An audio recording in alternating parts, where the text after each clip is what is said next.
ایک تو اس بات کی وضاحت کیجیے، آپ نے شروع میں کہا کہ زلفی بخاری عاصم منیر کے کہنے پہ بشریٰ بی بی سے ملاقات کرنا چاہتے تھے، لیکن انہوں نے انکار کیا۔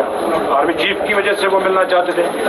نہیں، عاصم منیر کو میرے خیال میں جب نکالا گیا تھا تو اس کے بعد وہ بشریٰ بی بی سے ملنا چاہتے تھے، اور زلفی بخاری نے ان کی سفارش کی تھی بشریٰ بی بی کو کہ ان سے ملاقات کریں، انہوں نے انکار کر دیا تھا۔ آج بیرسٹر صاحب کی ملاقات ہوئی ہے، اس وجہ سے بات نہیں کرتا، بیرسٹر صاحب سے بات کی ہوگی، آپ کو بتایا ہوگا کہ کسی پیغام اتنے زیادہ نہیں ہے۔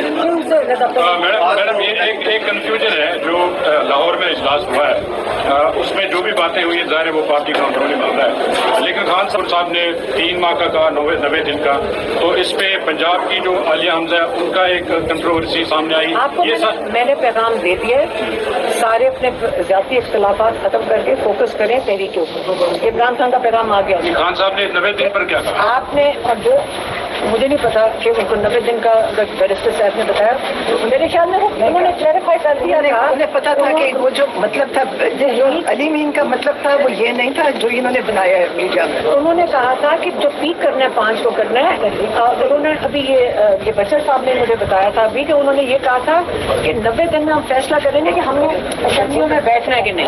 یہ بتائیے گا کہ آج ملاقات میں خان صاحب نے بہت اہم پیغامات دیے ہیں اور 2 ٹوک اپنا موقف بھی بیان کر دیا۔ پارٹی قیادت سے مذاکرات کی بات کرتی ہے، لیکن آج جس طرح نوعیت کے پیغامات پانی پی ٹی آئی نے دیے ہیں وہ مذاکرات کے دروازے بند کر رہے ہیں۔ دیکھیں، عمران خان نے ایک دفعہ نہیں 2-3 دفعہ پیغام دے چکے ہیں کہ ہم یہ تحریک چل رہی ہے، تحریک چلانے کا انہوں نے کہا آغاز کریں اور چلائیں۔